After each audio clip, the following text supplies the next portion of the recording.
नमस्कार, मेरा नाम रचना यदुवंशी है और आजकल आप मुझसे प्रेमचंद जी का गोदान सुन रहे हैं। कहाँ? किस्सा कहानियों के अद्भुत संसार किस्सा कहानी में।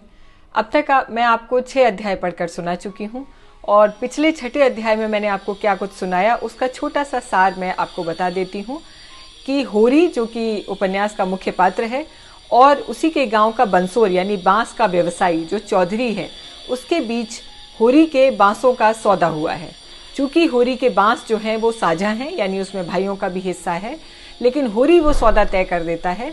और उसमें बड़ी रोचक चीज़ एक प्रेमचंद जी ने डाली है कि होरी और चौधरी के बीच में बांस का जो सौदा है वो 25 रुपये से शुरू होकर के 20 रुपये तक आ जाता है। वो ऐसे आ जाता है कि चौधरी से होरी कहता है कि अगर वो उसके भाइयों को ये बताए कि 15 रुपये में उसने लिए हैं तो वो 20 में दे देगा।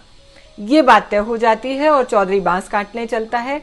और जैसे ही बांस काटने चलता है, होरी का जो छोटा भाई है हीरा, उसकी पत्नी आ जाती है। चूंकि उसे चौधरी और होरी के बीच हुए बांस के सौदे का कोई संज्ञान नहीं है, तो वो एकदम से लड़ने लगती है कि तुम किसकी इजाज़त से बांस काट रहे हो।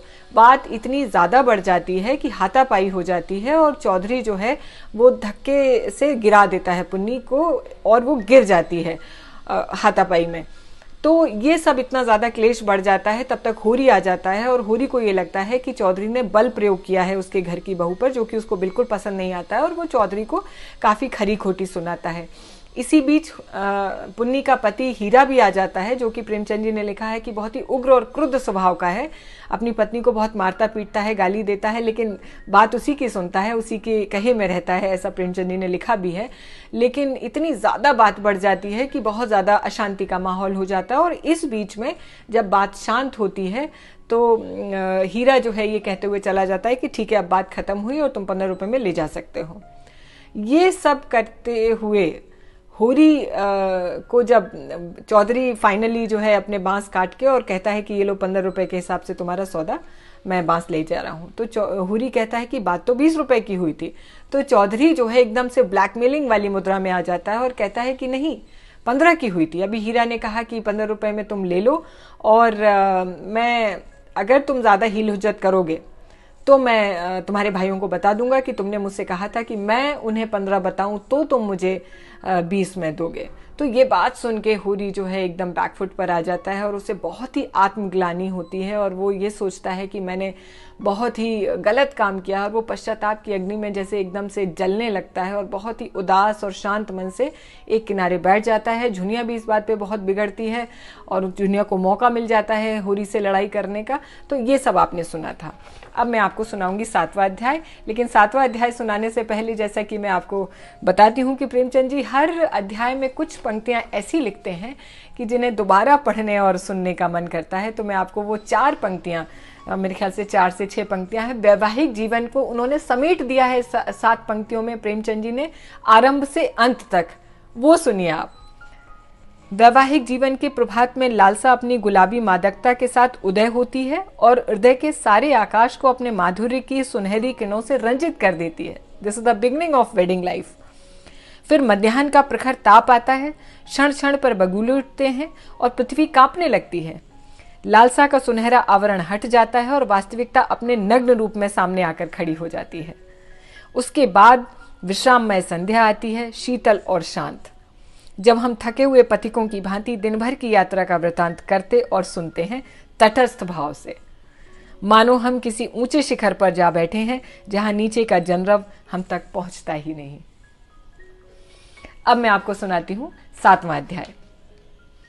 लास्ट में जो अंतिम पंक्ति 5वें अध्याय की प्रेमचंद जी ने लिखी है, जो उसके मनोभाव हैं होरी के, वो भी बहुत दोबारा पढ़ने लायक है और दोबारा सुनने लायक है। उसमें उन्होंने लिखा है कि जीत में सब कुछ माफ है, हार की लज्जा तो पी जाने की वस्तु है। सुनिए आगे। धनिया पति को फटकारने लगती है। ऐसे अवसर उसे बहुत कम मिलते थे। होरी उससे चतुर था, पर आज बाजी धनिया के हाथ थी। हाथ मटकाकर बोली, क्यों ना हो, भाई ने 15 रुपए कह दिए तो तुम कैसे टोकते? अरे राम राम, लाडले भाई का दिल छोटा हो जाता कि नहीं? फिर जब इतना बड़ा अनर्थ हो रहा था कि लाडली बहू के गले पर छुरी चल रही थी, तो भला तुम कैसे न बोलते? उस बखत तो तुम्हारा सरबस कोई लूट लेता तो भी तुम्हें सुध न रहती। होरी चुपचाप सुनता रहा। मिनका तक नहीं, झुंझलाहट हुई, क्रोध आया, खून खौला, आंख जली, दांत पीसे, लेकिन बोला कुछ नहीं। चुपके से कुदाल उठाई और ऊख गोड़ने लगा। धनिया ने कुदाल छीनकर कहा, क्या अभी सवेरा है जो ऊख गोड़ने चले हो? सूरज देवता माथे पर आ गए हैं, नहाने धोने जाओ, रोटी तैयार है। होरी ने घुन्नाकर कहा, मुझे भूख नहीं है। धनिया ने जले पर नमक छिड़का। हाँ, काहे को भूख लगेगी, भाई ने बड़े बड़े लड्डू खिला दिए हैं ना, भगवान ऐसे सपूत भाई सबको दे। होरी बिगड़ा और क्रोध अब रस्सियां तोड़ा रहा था। बोला, तू आज मार खाने पे तुली हुई है। धनिया ने नकली विनय का नाटक करके कहा, क्या करूं, तुम दुलारी इतना करते हो कि मेरा सिर फिर गया है। तू घर में रहने देगी कि नहीं? घर तुम्हारा है मालिक, मैं भला कौन होती हूं तुम्हें घर से निकालने वाली? होरी आज धनिया से किसी तरह पेश नहीं पा रहा था। उसकी अक्ल जैसे कुंद हो गई थी। इन व्यंग्यवाणों को रोकने के लिए उसके पास कोई ढाल नहीं थी। धीरे से उसने कुदाल रख दी और गमछा लेकर नहाने चला गया। लौटा तो कोई आधा घंटे में, मगर गोबर अभी तक ना आया था। अकेले कैसे भोजन करे? लौंडा वहां जाकर सो रहा है। भूला कि वह मदमाती छोकरी है ना झुनिया, उसी के साथ हंसी दिल लगी कर रहा होगा। कल भी तो उसी के पीछे लगा हुआ था। नहीं गाय दी तो लौट क्यों नहीं आया? अब क्या वहां ढही देगा? धनिया ने कहा, आप खड़े क्या हो, गोबर सांझ को आएगा। होरी ने कुछ और नहीं कहा और धनिया ने भी कुछ नहीं कहा। भोजन करके नीम की छांव में होरी लेट गया। रूपा रोती हुई आई, नंगे बदन, एक लंगोटी लगाए, झबरे बाल इधर उधर बिखरे हुए होरी की छाती पर लौट गई।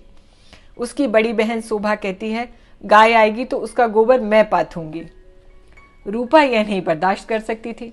सोना ऐसी यहाँ की कौन सी बड़ी रानी है कि सारा गोबर वो आप ही पाथे? रूपा उससे किस बात में कम है? सोना रोटी पकाती है तो क्या रूपा बर्तन नहीं मांजती? सोना पानी लाती है तो क्या रूपा कुएं से रस्सी ले जाकर पानी नहीं निकालती? सोना तो कलसा भर के इटलाती चली आती है, रस्सी समेट कर रूपा ही लाती है। गोबर दोनों साथ पाती हैं। सोना खेत गोड़ने जाती है तो क्या रूपा बकरी चराने नहीं जाती? फिर सोना क्यों अकेली गोबर पातेगी? यह अन्याय रूपा कैसे सहे? होरी ने उसके भोलेपन पर मुग्ध होकर कहा, नहीं, गाय का गोबर तू पातना, सोना गाय के पास आए तो भगा देना। रूपा ने पिता के गले में हाथ डालकर कहा, दूध भी मैं ही दुहूंगी। हाँ हाँ, तू ही दुहेगी, और कौन दुहेगा? और वो मेरी गाय होगी। हाँ, 16 आनो तेरी गाय होगी। बहुत बहुत प्यार करने वाले पिता के रूप में प्रेमचंद जी ने होरी को दिखाया है। रूपा प्रसन्न होकर अपनी विजय का शुभ समाचार पराजित सोना को सुनाने चली गई।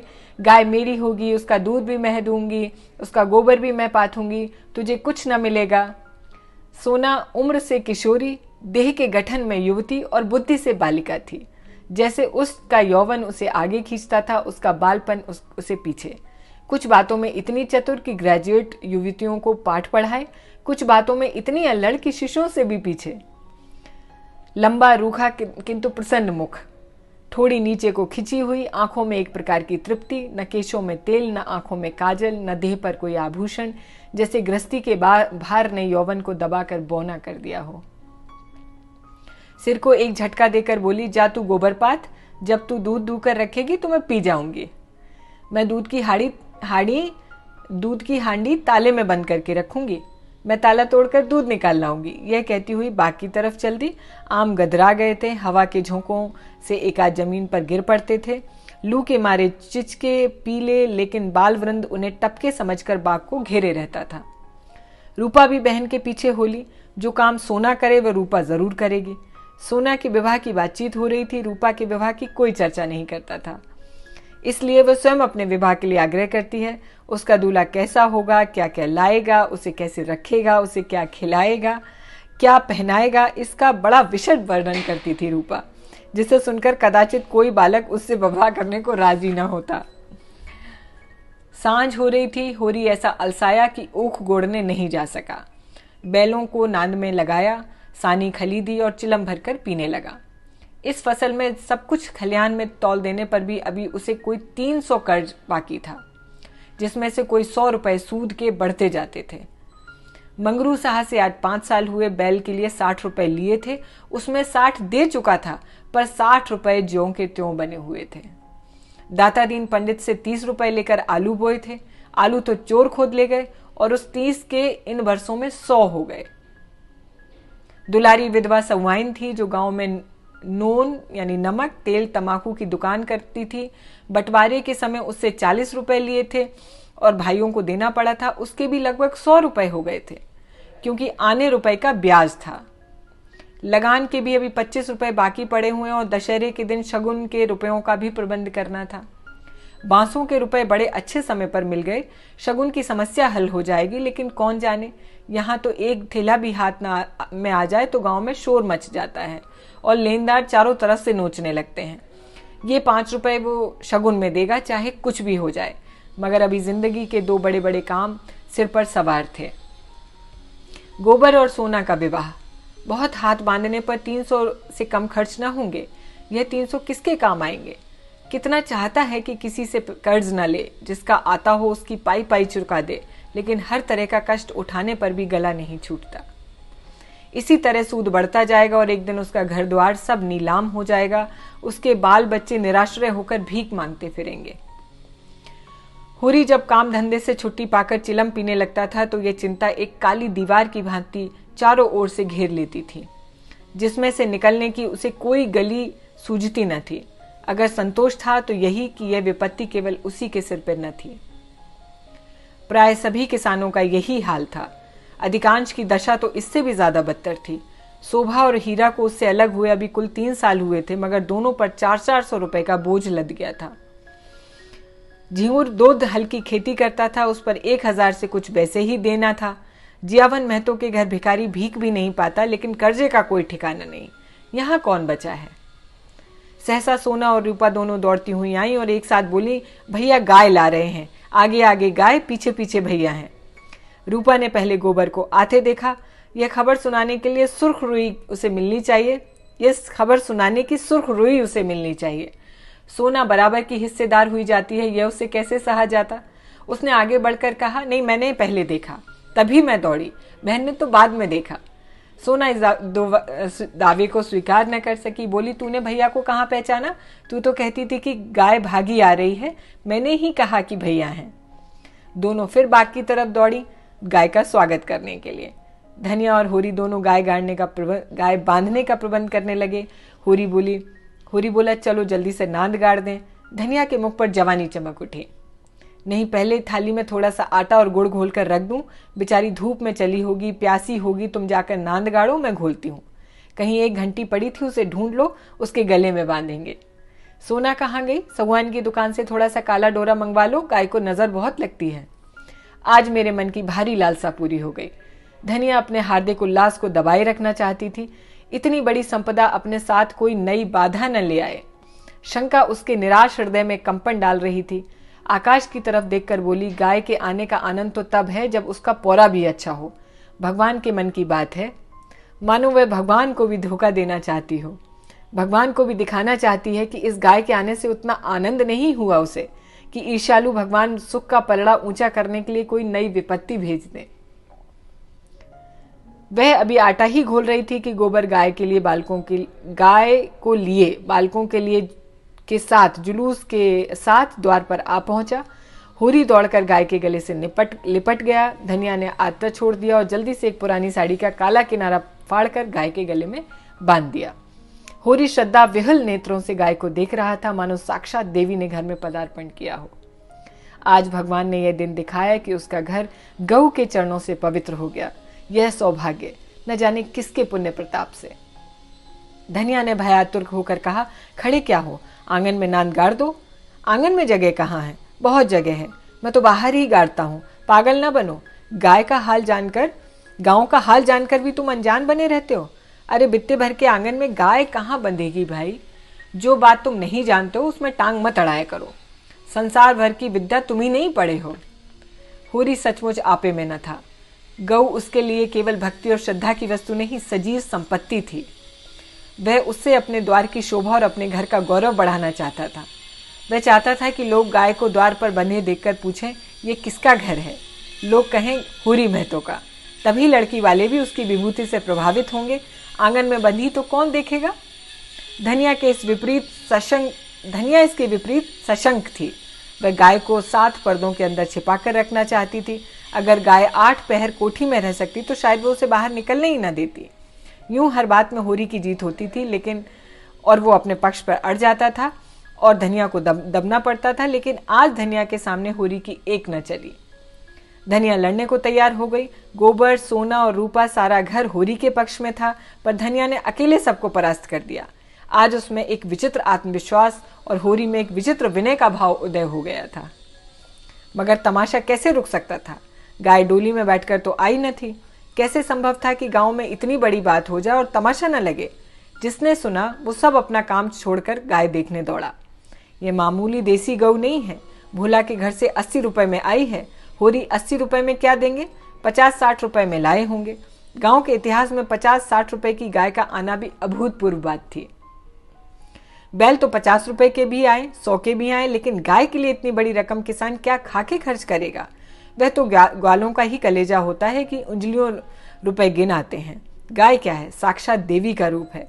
दर्शकों और आलोचकों का तांता लगा हुआ था और होरी दौड़ दौड़ कर सबका सत्कार कर रहा था। इतना विनम्र, इतना प्रसन्नचित्त वह कभी न था। 70 साल के बूढ़े पंडित दाता दीन लठिया टेकते हुए आए और पोपले मुंह से बोले, कहाँ हो होरी? तनिक हम भी तुम्हारी गाय देख लें।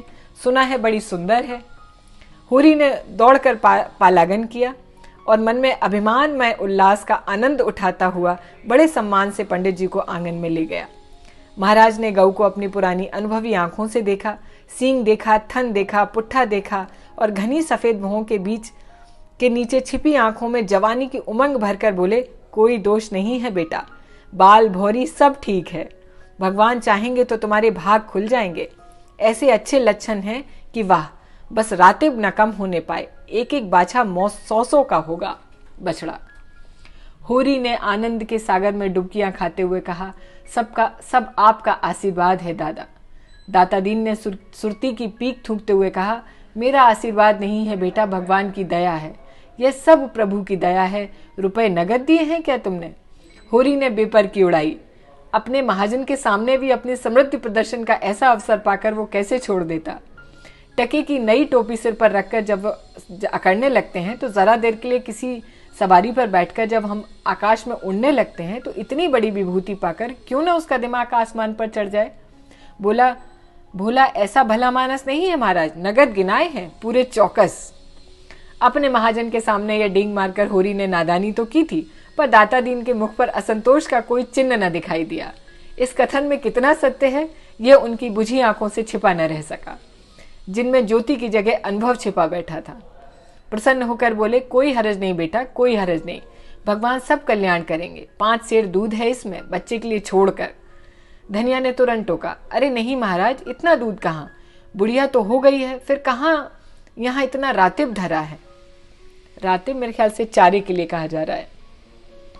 दाता दीन ने मर्म भरी आंखों को देखकर उसकी सतर्कता को स्वीकार किया, मानो कह रहे हो गृहिणी का यही धर्म है, सीटना मर्दों का काम है तो उन्हें सीटने दो। फिर रहस्य भरे स्वर में बोले, बाहर ना बांधना, इतना बता ही देते हैं। धनिया ने पति की ओर विजयी भाव से देखा, मानो कह रही हो, देख लिया जो मैं कह रही थी, बिल्कुल ठीक कह रही थी। दाता दीन से बोली, नहीं महाराज, बाहर नहीं बांधेंगे, भगवान दें तो इसी आंगन में 3 गाय और बंध सकती हैं। सारा गांव गाय देखने आया, नहीं आए तो शोभा और हीरा, जो अपने सगे भाई थे। होरी के हृदय में भाइयों के लिए अब भी कोमल स्थान था। वे दोनों आकर देख लेते और प्रसन्न हो जाते तो उसकी मनोकामना पूरी हो जाती। सांझ हो गई, दोनों पुर लेकर लौट आए, इसी द्वार से निकले, पर कुछ पूछा तक नहीं। आज यहीं तक। अगली कड़ी में बहुत जल्दी मिलती हूँ आपसे 8वें अध्याय के लिए अगले रविवार। बने रहिए किस्सा कहानी में गोदान और रचना यदुवंशी के साथ। नमस्कार।